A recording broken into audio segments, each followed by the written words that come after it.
They didn't survive with gadgets. They survived with dirt under their nails, smoke in their lungs, and silence in their homes. When systems collapsed, there was no panic, just motion. Bread crusts were dried in trenches. Bones were boiled for days. Cheese was covered in soot and buried in the ground. Nothing looked modern and nothing needed to. These people weren't trained. They were disciplined. They didn't wait for help. They adapted, and it worked. Families stayed fed not for a week, but through seasons of war, failure, and famine. Yet every one of these methods was quietly erased, forgotten, not by accident, but because comfort made them unnecessary. Until now, because systems fail again.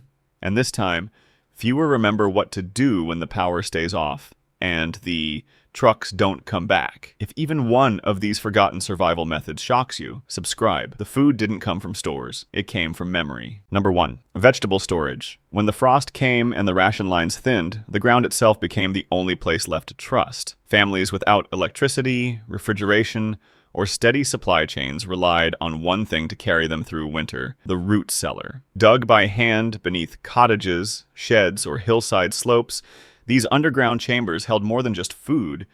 They held survival.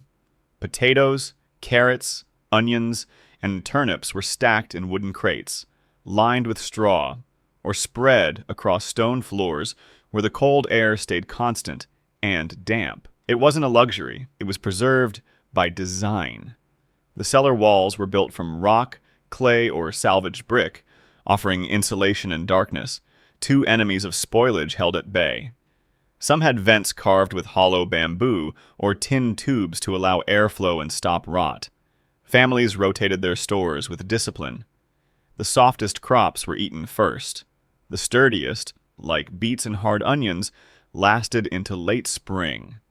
When fuel ran low, these vegetables were boiled into stews, fried in animal fat, or eaten raw with salt when there was nothing else left. There were no thermostats, no labels, just instinct and order. Children learned which smell meant mold, which texture meant spoilage. A good root cellar could stretch one autumn harvest into 4 months of meals. A bad one could turn the same food to waste. So they maintained it like a weapon, sealed from rodents, lined with straw, and checked after every rain. In the heart of collapse, the root cellar was more than a storage room. It was a fortress, not made of walls, but of patience, knowledge, and the discipline to use the land without exhausting it. If survival meant crawling underground just to keep food alive, would you do it? Subscribe for the methods buried beneath our convenience. Number 2. Bone broth concentrate. When meat became rare and fat even rarer, peasants turned to the only thing left behind: bones. From soup bones to marrow scraps, nothing was discarded. These fragments were rinsed, cracked open, and boiled for hours, sometimes days, until every trace of collagen, marrow, and mineral leached into the water. The result was not just broth, but a thick, concentrated survival base. In homes with no meat, this was meat. It carried warmth, strength, and nutrients in a form that could be stretched across multiple meals. The method was methodical. Bones were collected after butchering or traded for scraps from neighbors. They were soaked first to remove blood, then roasted in wood stoves for added flavor and preservation. Once boiling began, the pot was never left alone. Water was topped up carefully. Heat was controlled by adjusting the fire or placing the pot beside coals. Impurities were skimmed from the surface, and herbs were added only if available: nettles, bay leaves, or wild garlic. After reducing for long hours, sometimes overnight, the broth turned thick and dark, a gelatin-rich concentrate. It was poured into jars, crocks, or even tin cans, then cooled and stored in cellars. When rationed carefully, a single jar could flavor several stews, hydrate stale grains, or revive boiled vegetables. In desperate times, even a spoonful stirred into boiling water gave a broth strong enough to calm hunger. But the process wasn't clean or easy. The smell lingered. Fuel was consumed, and in homes where wood was limited, broth making was a calculated risk, one fire that couldn't be wasted. Yet they did it because it worked. Bone broth gave strength to those too poor for protein. It nourished the sick, the weak, and the waiting. They didn't boil bones for comfort. They boiled them because they had no other choice. And they made that choice count, one ladle at a time. If you had nothing but bones and fire, could you still build a meal? Subscribe for more methods that turn scraps into survival. Number 3, night foraging routines. In occupied zones and ration-starved countryside, daylight was dangerous. Patrols moved through roads, neighbors watched, thieves followed the scent of food, so civilians adapted. They foraged in silence, not by day, but by night. Wrapped in wool shawls and tattered coats, they moved through fields and woodland edges under moonlight, searching for nettles, dandelions, mushrooms, wild garlic, and burdock root. This wasn't scavenging. It was a strategy. Families mapped their surroundings in memory. They knew which hedges held greens, which fallen trees hosted fungi. Children were trained to walk without snapping twigs, to carry sacks that wouldn't rustle. Lamps were avoided. The glow was too risky. Instead, they relied on feel, shape, and smell. Some marked trees with string or notched branches. Others foraged barefoot to stay silent on wet soil. The finds weren't glamorous. Bitter roots, stringy greens, slimy mushrooms that needed long boiling. But these ingredients became meals when nothing else remained. They filled broth pots, were mashed into bread dough, or dried on cloth for later use. A good night's haul could mean 3 days of stretchable nutrition. But foraging at night came with price. One misstep meant broken bones or worse. Mistaken plants led to poison. Soldiers, bandits, or wild dogs were a constant threat. Still, they went, not out of boldness, but because staying home meant hunger. They didn't carry baskets, they carried silence. Every step was measured. Every leaf is judged. In that darkness, survival depended not on strength, but on knowledge, and the nerve to move through shadows with purpose. If survival meant harvesting weeds in silence while others slept, would you go? Subscribe to remember what real hunger requires. Number 4, ash-sealed fermentation jars in villages where refrigeration was a rumor and vinegar was rationed. Fermentation became the last defense against rot. Cabbage, turnips, and green beans were packed into clay jars with salt and pressure. But it wasn't the brine alone that preserved them. It was ash. After filling the jars, peasants sealed the tops with a thick layer of cold, sifted wood ash. Fine, dry, and naturally alkaline, the ash created a protective barrier that kept out insects, moisture, and airborne bacteria. These weren't modern mason jars. They were wide-mouthed crocks, passed down through generations or shaped from local clay. Vegetables were layered tightly, pressed beneath stones or carved wooden weights. Once fermentation began, gases built up and pressure slowly released through small vents carved near the jar's rim. But the ash, always from hardwood fires, never coal, remained undisturbed on top. It absorbed humidity, discouraged pests, and prevented mold from forming at the mouth of the vessel. In cellars and corners of earth-floored kitchens, these jars sat for weeks. The contents transformed, softened, soured, preserved. The result wasn't always pleasant to smell, but it fed people deep into winter. A spoonful of fermented vegetables added strength to thin broth. A handful stirred into grain could stretch a meal by days. Cleaning and reusing the ash was part of the cycle. After each jar was opened, the ash was dried again over low fire, sifted to remove contamination, and stored for the next round. Families who managed 3 or 4 jars could feed themselves through scarcity, not in abundance, but in continuity. This wasn't innovation. It was memory, a method taught by mothers who had once lived through hunger before. And it worked, not because it was clean or easy, but because it was rooted in discipline, timing, and respect for what little remained. Could you eat from a jar sealed with ashes and patience? Subscribe to uncover the systems built before convenience existed. Number 5. Haybox cooking. When firewood ran low and coal was unreachable, civilians had to choose: heat the room or cook the meal. For many, the solution was hidden in an old idea: haybox cooking. A pot was brought to a rolling boil over fire or stove, then immediately removed and placed into an insulated box packed with hay, wool, or shredded cloth. The heat already inside the pot continued to cook the food slowly, trapped by layers of insulation. It used no extra fuel, no open flame, just retention. The boxes themselves were improvised from crates, baskets, or even drawers. Some lined the inside with blankets, others with straw from livestock bedding. A tight-fitting lid was essential. The key wasn't pressure, but consistency. The food had to start hot and stay surrounded. Peasants often used this method to cook grains, soups, and stews.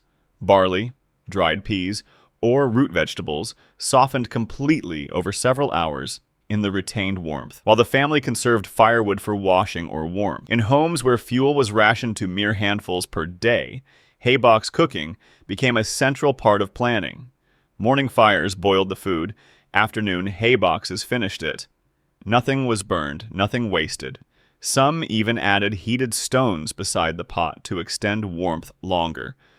And when winter intensified, families buried their hayboxes near stove walls to draw residual heat from the bricks. But it wasn't foolproof. The food wouldn't cook if it wasn't boiling when sealed. Lids that didn't fit allowed heat to escape. And without experience, some undercooked batches caused illness. Still, the method was passed from household to household, not because it was perfect, but because it kept people fed when fuel disappeared. In a world that equates cooking with electricity, the haybox was silent defiance. Proof that even without fire, warmth could still feed a family. If you had one fire a day, could you make it count? Subscribe to reclaim the methods that made every ember matter. Number 6. Bread trench. Drying bread never lasted long, but in wartime, even its remains had value. When loaves turned hard or stale, peasants didn't throw them away. They dried them. Not in ovens, but in earth trenches dug shallow and wide under the open sky. A simple cloth was laid over the soil. Slices were arranged side by side, turned twice a day, and left to harden under sun and wind. Once fully dry, the bread could be stored for weeks, or ground into a meal for dumplings, porridge, or soup thickener. These trenches weren't random. Families selected spots away from livestock, shaded slightly to prevent mold, and dug shallow to stay out of wind's reach. Clothes were secured with stones. If it rained, bread was rushed inside. If it was foggy, drying paused. It was a patient task, but critical. Dried bread took up less space, resisted spoilage, and could be revived with hot water or broth. Grinding came next. Once hardened, the slices were crushed using stones, rolling pins, or hand mills. The resulting crumb, rough, uneven, but edible, was stored in jars, tins, or sacks. In some homes, dried bread was layered between potatoes and onions to absorb moisture and delay rot. In others, it became barter, a bag traded for soap or oil. But the real value wasn't just in the flour it replaced. It was in the habit. Every meal ended with crumbs scraped into a jar. Every crust was saved. Every heel of bread had a second life. And in times when flour vanished from markets and ovens stood cold, these dry, rough pieces became the foundation of entire meals. They didn't see waste. They saw potential. In every stale bite, in every hardened slice, in every crumb that hit the cloth instead of the ground.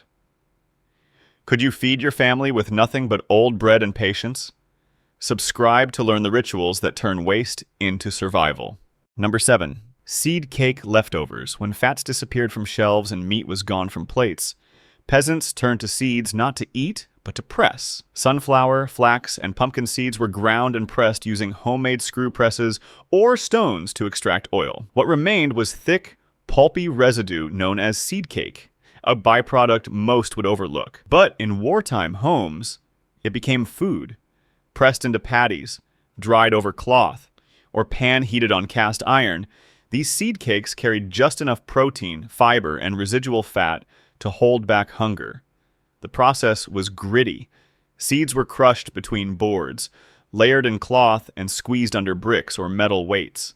The oil was bottled for frying or light. The pulp, still dense and oily, was shaped by hand. Some mixed it with flour or dried vegetables. Others flavored it with salt or wild herbs if available. The cakes were small, rough-edged, and bitter, but they filled a gap that nothing else could. Drying was crucial. Wet cakes spoiled quickly, especially in warm cellars. Families laid them on boards by the stove or hung them in cloth pouches from beams. Once hardened, they could be stored for days or used immediately in stews, mash, or bread dough. In some households, these cakes were traded: 2 for a scoop of barley, 5 for a spoon of lard. They had value not because of taste, but because they were made of what no one else wanted. This wasn't recycling, it was survival. In homes where every drop of oil was rationed and every calorie counted, even the scraps of extraction were too precious to discard. They turned waste into food, and by doing so, extended not just the harvest, but hope. Would you eat what others threw away if it meant one more day? Subscribe to the methods that made hunger bearable. Number 8. Clay-capped meat caches. When the last cuts of meat were butchered, civilians didn't eat them all at once. They buried them. Not out of ritual, but survival.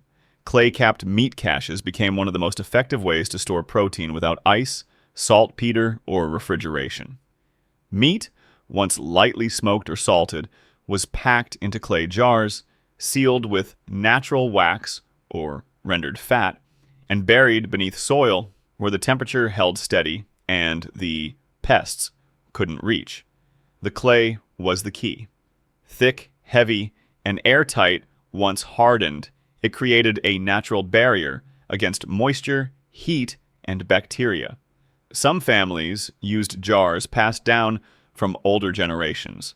Others shaped their own from river mud, dried in fire pits and layered with straw. The meat was packed tightly, sometimes layered between bay leaves or covered in cooled fat. Once sealed, the mouth of the jar was capped with clay or mud, mixed with ash, then buried at shallow depth beneath a shed, barn, or root cellar floor. Marking the cache was vital. Civilians used carved stones, sticks, or notched bricks to track location and date. A forgotten jar meant spoiled meat. An early unsealing meant wasted effort. The buried jars were checked weekly, only by sight or gentle knock, to ensure the earth around them hadn't shifted or cracked. The method wasn't without risk. Rain could erode the seal.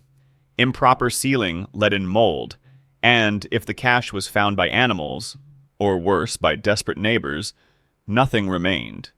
But when it worked, it gave families an edge. Meat in spring, long after winter slaughter, protein during ration cuts, something to trade when all else failed. This wasn't cold storage. It was a memory of a time when the ground didn't just grow food, it guarded it. Could you trust the earth to protect your last meal? Subscribe to the buried methods that made survival possible. Number 9. Dandelion root. Roasting. When coffee disappeared and bitterness became a familiar taste, peasants reached into the soil, not for luxury, but for endurance. Dandelion roots, once pulled as weeds, were dug, cleaned, and roasted as both food additive and coffee substitute. The roots held trace minerals, mild starches, and an earthy flavor that mimicked roasted grain. More importantly, they were everywhere. In fields, between stones, under fence posts. Free, abundant, and ignored by those who didn't know better. Harvesting required timing. The best roots came in late fall or early spring, when the plant's energy was stored underground. They were scrubbed of dirt, sliced thin, and dried by fire or sun. Once brittle, the pieces were roasted slowly over iron pans or earthen plates, stirred constantly to avoid scorching. The smell was sharp, the smoke dark, but the result was a powder that could stretch hot water into something warm, bitter, and grounding.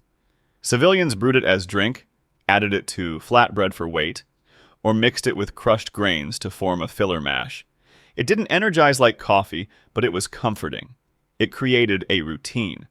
In homes where mealtime had shrunk to broth and crusts, a hot drink, even this one, meant something had survived the collapse. But it wasn't without effort. Improper drying led to rot. Over-roasting ruined the flavor, and if pulled too early, the roots tasted green and useless. Still, the method spread. Some kept sacks of dried dandelion on cellar shelves. Others traded small bundles in local markets. It wasn't a secret. It was a skill. They didn't roast dandelions for taste. They did it for continuity. Because even when nothing familiar remained, the land still gave them something. Would you learn to harvest bitterness if comfort disappeared? Subscribe to restore what resilience once tasted like. Number 10. Soot-covered cheese aging. When milk was scarce and cold storage didn't exist, peasants turned to soot, not to flavor, but to preserve. Cheese, once formed and salted, was coated in fine wood soot gathered from stoves or chimney walls. This black powder wasn't decorative, it was defense. Soot created a dry protective crust around the cheese, warding off mold, pests, and moisture during long aging in root cellars and stone shelves. The result was survival food that could last through months of damp, cold, and scarcity. The process began with raw milk curdled over fire, pressed into wheels, and left to dry. Once hardened, the cheeses were rubbed with lard or oil, then carefully dusted with soot, collected only from clean hardwood fires, never coal. The soot clung to the surface, sealing cracks and repelling flies. As the cheese aged in cool, dark cellars, the soot hardened into a layer that kept the interior firm and safe. Some cheeses were hung from rafters in cloth sacks, others laid on straw mats beside root vegetables, all surrounded by the smell of earth, smoke, and fermentation. These wheels were not opened casually. Each was marked with a scratch or tied string to note its age. They were cut only when other food ran out, or when a guest arrived who deserved something rare. In the depth of winter, when vegetables shriveled and bread ran low, one wedge of soot-aged cheese offered fat, salt, and protein, in a time when all three were vanishing. The method wasn't glamorous. The cheese looked dirty, smelled sharp, and crumbled roughly. But it worked. In homes where butter had vanished and eggs were a memory, a small round of cheese meant calories and comfort without a single match or machine. They didn't need packaging. They had fire, patience, and black dust, enough to make something last when nothing else could. Would you eat what was aged in soot if it meant one more warm meal? Subscribe to recover the systems that survived the silence. They didn't survive because they were stronger. They survived because they were prepared, without ever calling it that. No stockpiles, no tutorials, just instincts sharpened by hunger and habits forged in silence. They boiled bones for days, buried meat in clay, caught warmth in hay, not to thrive, but to outlast. These weren't skills, they were the final line between survival and surrender, and now, nearly all of it is gone. Replaced by packaging, forgotten by comfort, until the lights go out again. Then we'll remember. Or we won't. If you believe these methods should never die, then don't just watch. Preserve them. Subscribe now. Because when systems fall, it won't be the loud who survive. It'll be the prepared. Subscribe. If even one method opens your eyes, save this video. Because memory fades, but need returns. Share this. Someone in your circle will thank you later. Dig deeper. More wartime survival systems are coming next. This isn't content, it's an inheritance.